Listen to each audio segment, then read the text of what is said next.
Greetings and salutations, everyone, and welcome to another episode of an Old Testament Academic Reacts. In this episode, we're going to cover the Table of the Presence and how it compares or contrasts to the offering table type scenes found on the tomb walls and temple walls of ancient Egypt.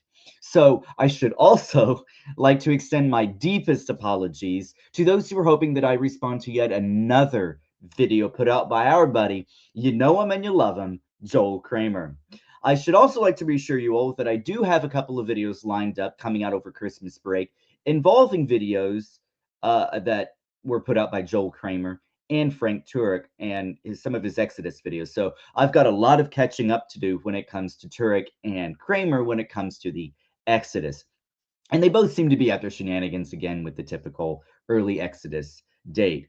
But this video, however, is rather unique in that I plan on submitting the paper from which this video is drawn for my PhD sample paper next year. So, and as always, I'll include the sources in the description below. And if you guys like this sort of thing and nerd out on Old Testament and ancient Near Eastern stuff, I should like to encourage you guys to like and subscribe to the channel for more of this nerdy content. And should you wish to support the channel financially, I will also list a link to my Patreon in the description below.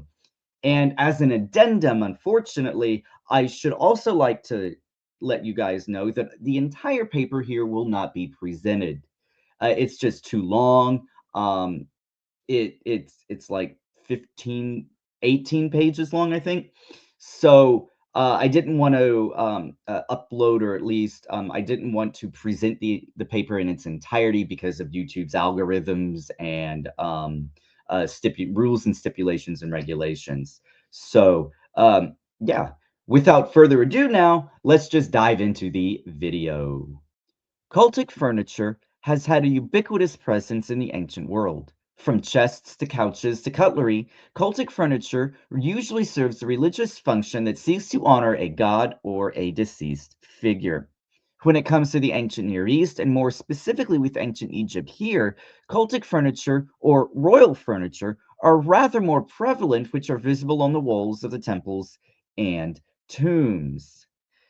You can see here the incense, the adze of the opening of the mouth ceremony, the table, and finally, even the priestly clothing. Elsewhere on these walls are scenes that depict beds, couches, thrones, chairs, and finally, offering tables. Here, you can see the two thrones visible in the back, which serve ritualistically within the cultic framework of ancient Egypt. This cultic furniture, though, was not limited to ancient Egypt, however, with Mesopotamia and Greece also using cultic and ritualistic furniture throughout their history. Additionally, cultic furniture is visible on Assyrian reliefs as well. The northern palace of Ashurbanipal, or the northern palace facade of Ashurbanipal, serves as an excellent example. Here, the same cultic furniture includes thrones, chairs, couches, beds, and tables, and I should make mention here, not cultic furniture, but royal furniture, on which the attendants enjoy their food and drink.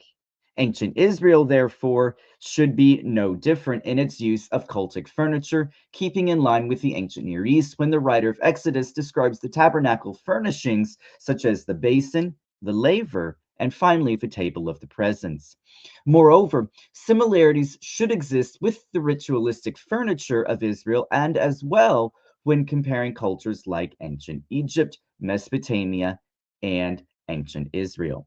Additionally, the furnishings have come to symbolize various aspects of creation found also within the opening chapters of Genesis.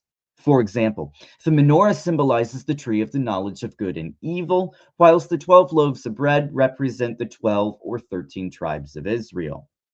The table of the presence is no different, also serving a cultic function on which the 12 loaves rest. Would it therefore follow that this cultic furniture from ancient Egypt has been influenced by the surrounding cultures? This paper, therefore, seeks to prove that the table, which is located on the northern side of the of the tabernacle, has roots in ancient Egyptian offering tables. Dating back to the pre-dynastic period, offering chapels were the primary way to honor the deceased. The late William Kelly Smith suggested that in the first two dynasties of the Old Kingdom, the offering place was enclosed by a wall where two round stone stelae bore the king's Horus name. Now, the reader should understand that this example is for royalty rather than the commoner, but the tomb and chapel construction would eventually evolve throughout the Old Kingdom to include the commoner. Additionally, Barbara O'Neill notes that offering chapels were usually constructed of mud brick and decorated with scenes of the owner in the company of other family members. Additionally, at the heart of the tomb was the false door, where the living could present their offerings so the ka of the deceased would partake and live.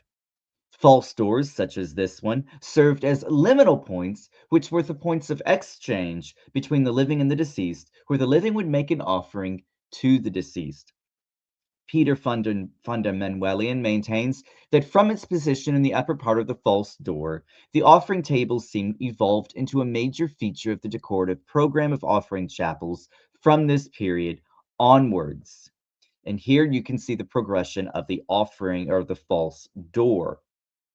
By the end of the Old Kingdom, however, the design of the tomb had changed, and offering tables had become standardized, or at least offering table type scenes had become standardized. Offering table type scenes began to appear on the false doors themselves by the end of the Old Kingdom, roughly around the 5th dynasty. And once again, O'Neill comments that the combination of offering table type scenes on false doors and an image painted or carved onto the western wall of the offering chapel had become a standardized model in the tombs of high officials at Saqqara. Furthermore, by the end of the Old Kingdom, that is the 5th and 6th dynasties, the type scene of offering tables or offering table type scenes had become standardized, or to use the words of O'Neill, states of the art. With the entrance of the first intermediate period, or the fifth, as it is often called, the offering type scene had become even more complex, with the future deceased individual becoming responsible for his own tomb construction and preparation for entering the afterlife. Dr. Stephen Snape, not to be confused with Professor Snape from the Harry Potter series. Good? No. I'll work on it.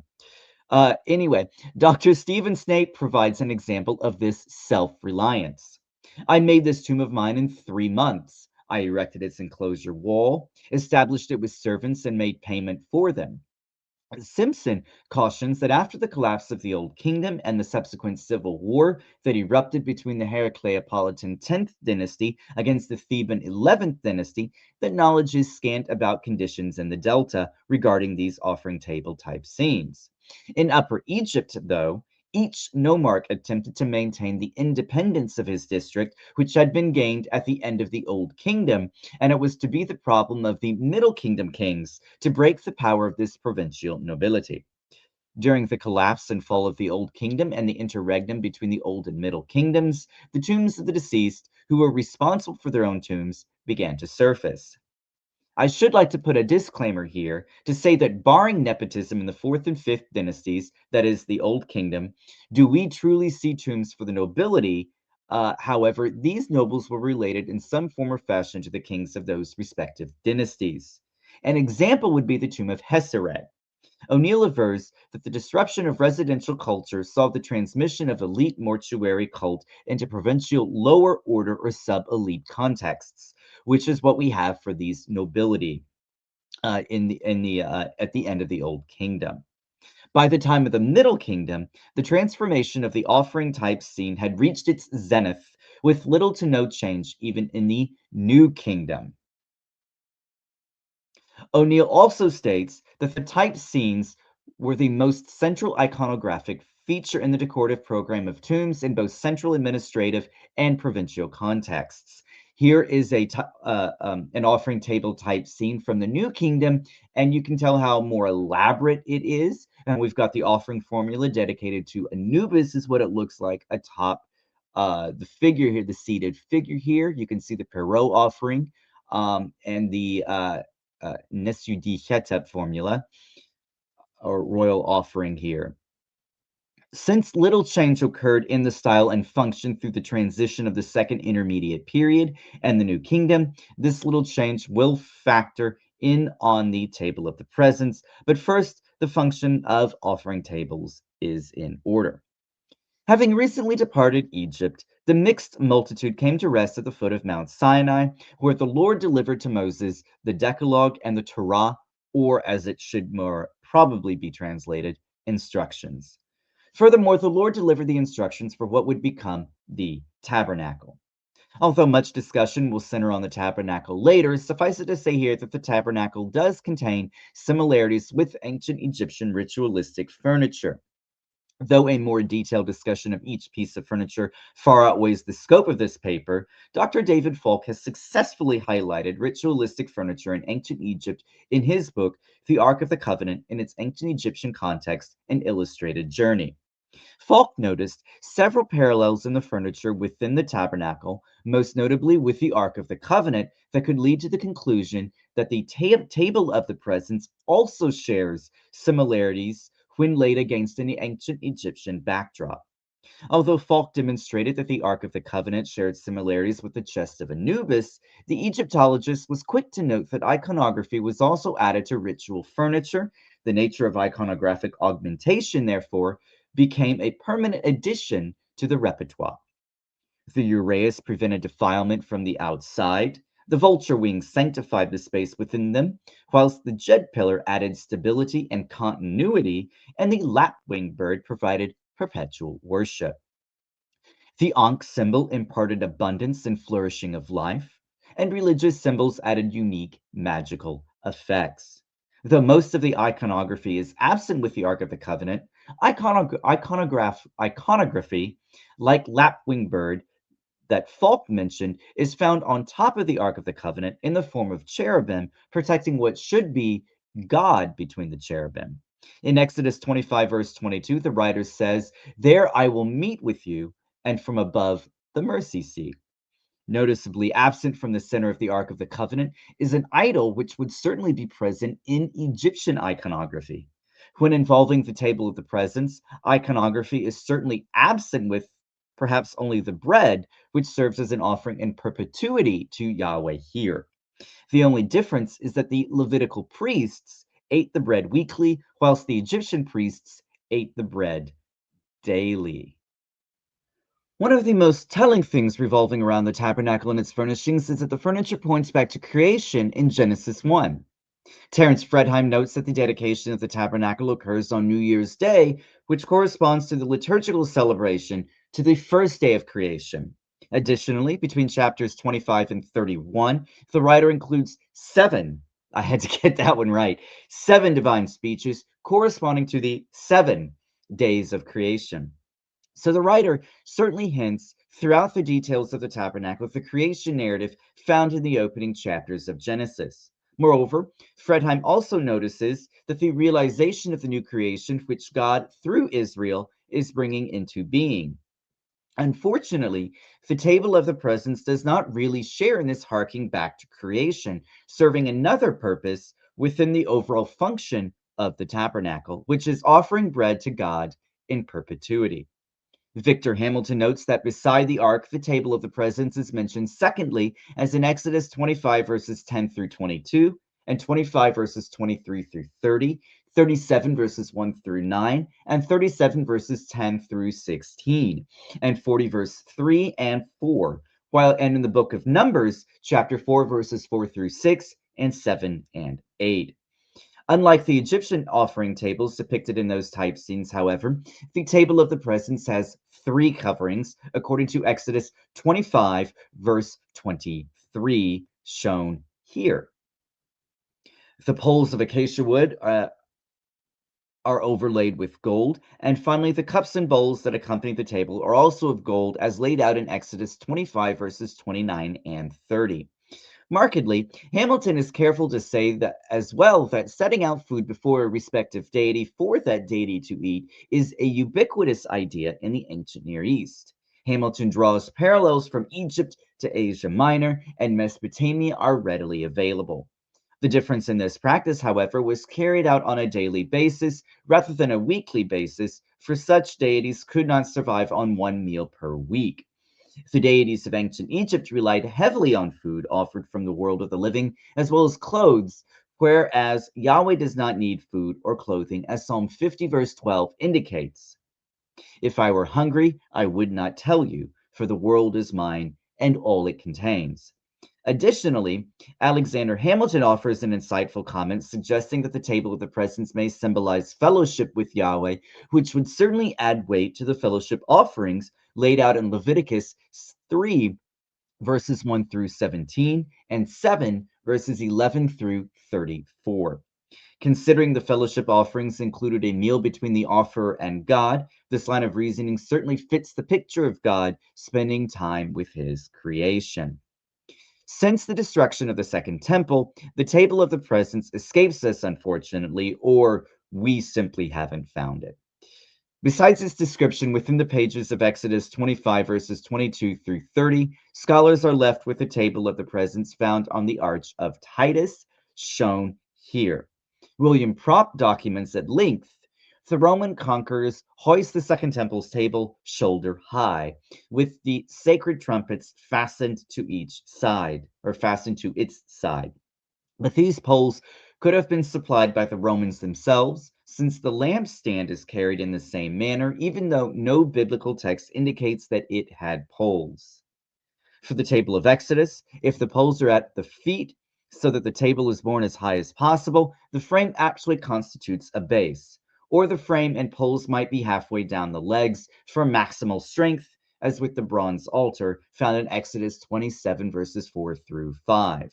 If, however, the poles are just under the tabletop and bear some of its weight, then the frame also attaches to the legs to the top. Again, the Arch of Titus highlights a notable difference between the Egyptian offerings and the table of the presence, in that the Egyptian offering tables neither have nor need poles or rims, because the Egyptian offering tables were not movable or available for transportation.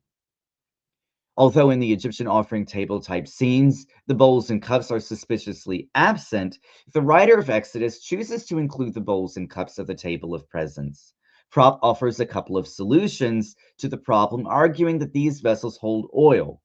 Propp goes on to say that although the table is generally associated with the 12 loaves of face bread, it also holds incense, presumably to be burnt on the golden altar. The third piece of cultic furniture in the room is the lampstand. Although we read about snuff pans and wick tweezers, we never learn where the lamp oil is kept. Why not upon the table? And most often the root samek, vav, and final kaf refers to pouring oil, admittedly on the body. Seemingly, the Egyptian offering tables contrast the table of the presence here in that the food presented is not limited to bread, although bread is certainly a part of it.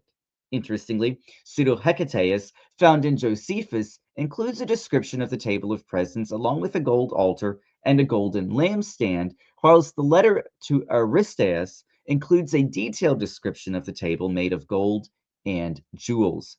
This detailed description would certainly run counter to the Egyptian offering tables from the type scenes, because these type scenes do not display any ornate or ostentatious offering tables. In the offering formulae littered across the tombs throughout ancient Egypt, the formulae include bread, fowl, cattle, and beer. One such example provided is from the tomb of Amenemhat, which reads, "An offering which the king gives to Osiris, lord of Jeddu, the perfect god, the lord of the perfect god again, lord of Abydos, a voice offering of cattle, fowl, beer, linen, and every good and pure thing on which the god lives, for the Ka of the revered one, overseer of the chamber, Amenemhat." Really, the only comparison here is the bread, whilst the offering formulae do include oil, but not so much for the priest, providing a stark contrast to the table of the presence.